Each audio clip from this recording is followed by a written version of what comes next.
kumustahin po natin dahil pinalilikas na ho o lumipat o bumalik ng bansa natin mga kababayan. Ang Undersecretary for Migrant Workers Affairs ng Department of Foreign Affairs o DFA, Yusek Eduardo De Vera, nasa ating linya. Yusek De Vega, sorry, De Vega. Yusek De Vega, good morning po sa inyo, sir. Kamusta ka na, Yusek Ed? Good morning, good morning. Magandang umaga. Si Well, Order Trinidad Petros DCWB. Pwede ho bang malaman kumusta na po ang sitwasyon? Kumusta po ang tugon ng ating mga kababayan sa Lebanon sa Lebanon. ating pong pilahu kahapon? Yusek? Ulitin ko lang po yung tanong. Kumusta po ang tugon ang mga ginagawa natin mga kababayan sa Lebanon sa ating panawagan na lumikas po sila dahil nga po sa pinakauling development diyan po sa Lebanon? Well, hindi pa masyadong interesadong Pilipino na umalis na lumikas. Kaya nga malakas yung panawagan ng ating embahada. Ganun pa man, merong tension ngayon sa Lebanon kasi hindi nila natitiyak lahat ng tao sa Lebanon kung ano ba talagang mangyayari sa kinabukasan. Pero yung mga Pilipino, maximum mga 1,000 na uuwi dyan na nagpahiwating na gustong umuwi. 300 nakauwi na. May 700 pa na naghihintay makauwi. Pero yun natin, kung ano magawa natin para makumbinsin umuwi. Okay, paano po situation nitong 700 na nagpahiwating na gustong umuwi? Sila ho ba ay nagre-request na mapasakay agad-agad ng aeroplano o meron pong gustong lumipat muna sa ibang lugar at doon sila kunin? Hindi, ang gusto po nila makauwi ng Pilipinas, ito yung mga undocumented o di kaya yung mga bagong dating lang sa Lebanon, wala pang 2 taon. Kaya hindi pa sanay sa regional tensions. Kaya ang kailangan lang yung kanilang exit clearance. Kasi yung pagbabayad ng plane ticket, kami na yan, madali na yan. Wala akong problema. Kaya nga voluntary repatriation tayo ngayon na alert level 3, ibig sabihin, bayad ng pamahalaan yan, no? Kaya, ganun po. Kaya, well, ang mas importante, ang iniisip kasi mga Pilipino sa Beirut, safe naman sila doon dahil hindi naman tumatama yung mga missiles doon. Opo, pero ayaw natin na nandun sila pag mag-escalate yung gulo, no? Dahil po ibang bansa na nanawagan na sa kanilang mga kababayan na umuwi. Yung mas importante po yung sa south, yung sa border with Israel. Wala nang Pilipino doon. Pero may mga towns na hindi nasa border pero nasa south ng Lebanon na gusto rin natin umalis na yung mga Pilipino doon. Wala pang 100 daw, sabi ng ambassador. So, sinecheck nila paano na ngayon. Kasi yun ang mga maaring salakay ng Israel. Okay. Wala akong problema sa pagsasakyan. Sabi nyo nga, sagot nyo na, pati plane fare. Ang problema lang ay yung exit clearance. Meron po bang dapat na, sa tingin nyo ba, may mga kailangan tayong ayusin para po matugunan po itong problema ito ng mga nangangailangan ng exit clearance, Yusek? Well, lahat yan sa Lebanese government naman yun. At saka, kung gastos lang, ginagastusan din natin, no? Nakakauwi rin naman yun. Nakakauwi. Lahat ng mga gusto umuwi, pinapauwi naman. Hindi man sila iniipid doon, no? Ang gusto natin, ngayon pa, habang mayroon pang airport, habang mayroon pang airlines, mag-indicate na yung mga kababayan na kung sinong gusto umuwi. Kasi kung nangyari magkaroon ng gera at masarang airport, nako, mahirap na yan. O nga po 1,000 sabi nyo nga, ang halos talagang gusto nang umuwi at nagpaparepatriate na. 300 Yeah, yung sa 1,300 nakauwi na, 356 nakauwi na. Okay, so yung mga may git sa 600, yun na lang po ang ating pinagsusumikapan na mapabalik. Ilan bang mga Pilipino talaga, lalo na yung mga nasa southern part ng Lebanon na kinakailangan po nating bantayan?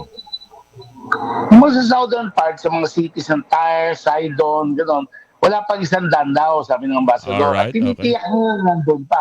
Pero all over Lebanon, mga 11,000 ng Filipino. Nako. Kaya mga 10% lang ang gusto mong ang magkikinig. Kasi iba doon kasi, consider nila yung mga matagal na doon, kanila na, bansa na nila yan parang home na nila yun. I understand. Ang problema, alam mo mga kababayan natin, hindi lang sa Lebanon, pero kahit saan, habang wala talagang dumadating na gera sa kanilang lugar, hindi nila isipin umuwi kasi tuloy pa yung trabaho nila, tuloy pa yung sweldo nila.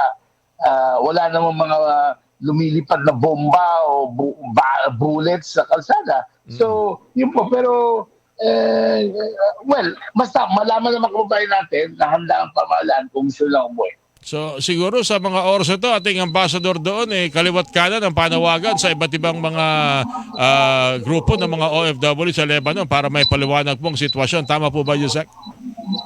Tama po, kaya nga malakas yung kanyang mga statements. Meron siyang dinilabas na advisory nung kakailan na, mga 2 days ago. Kaya nga gano'n. No? So, kung gusto nyo, ang pangalan niya si Raymond Balatbat.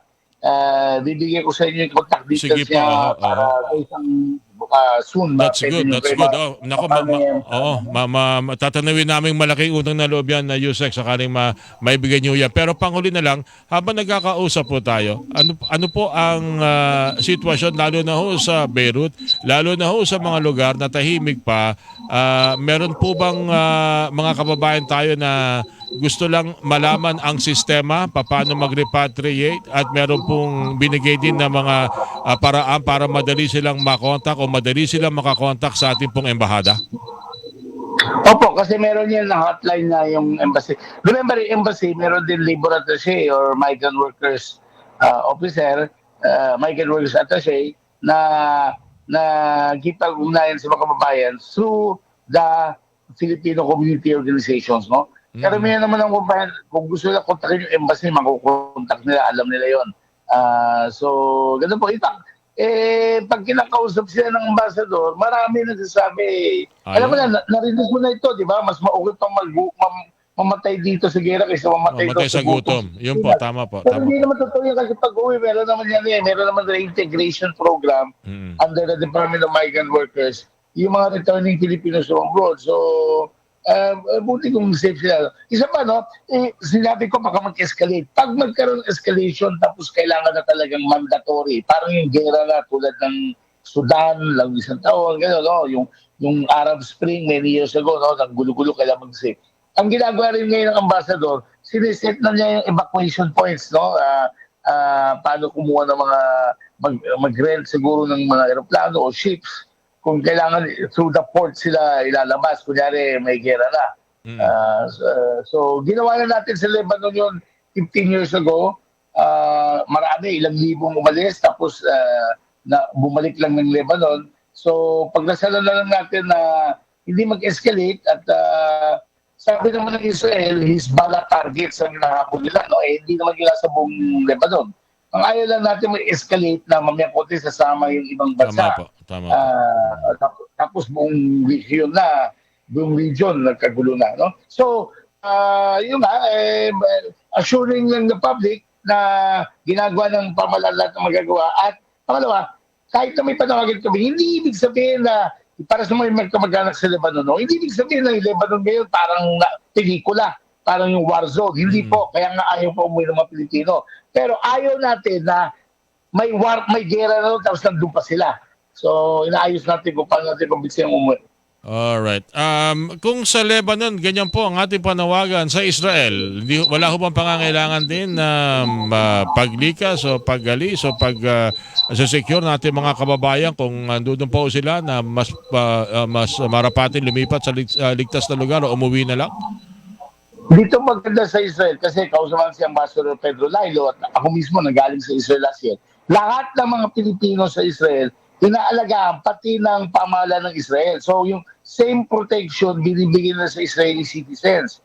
Kaya kung kunyari may gera, kung saan nila i-evacuate yun. Kaya karamihan ng Pilipino doon, napakatagal na sa Israel at permanent resident na, wala rin balak umuwi. Meron na tayong nauwi sa Israel, mga 30,000 ang mga Pilipino sa Israel.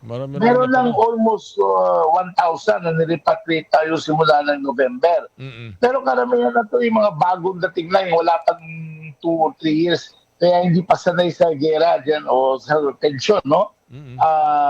Pero yun, right now, tulad na nangyari, no? Yung mga Pilipino sa south ng Israel mismong kumuha sa kanila para ilipat sila nung sinalakay sila ng mga Hamas. No? Hamas. Parehong bansa, alagaan yan. Salamat po. Okay. Thank you, sir. Ingat po kayo. Salamat. Mga Tanda namin yung contact ni Balatmat. Thank you. Thank you po, thank you po. Si Undersecretary, pakikuha yung hold, bibigay yung number sa iyo ni Ambassador. Salamat ha, Yusek Ed De Vega. Ayun. Ang hinihilingan, walang pinoprotektahan.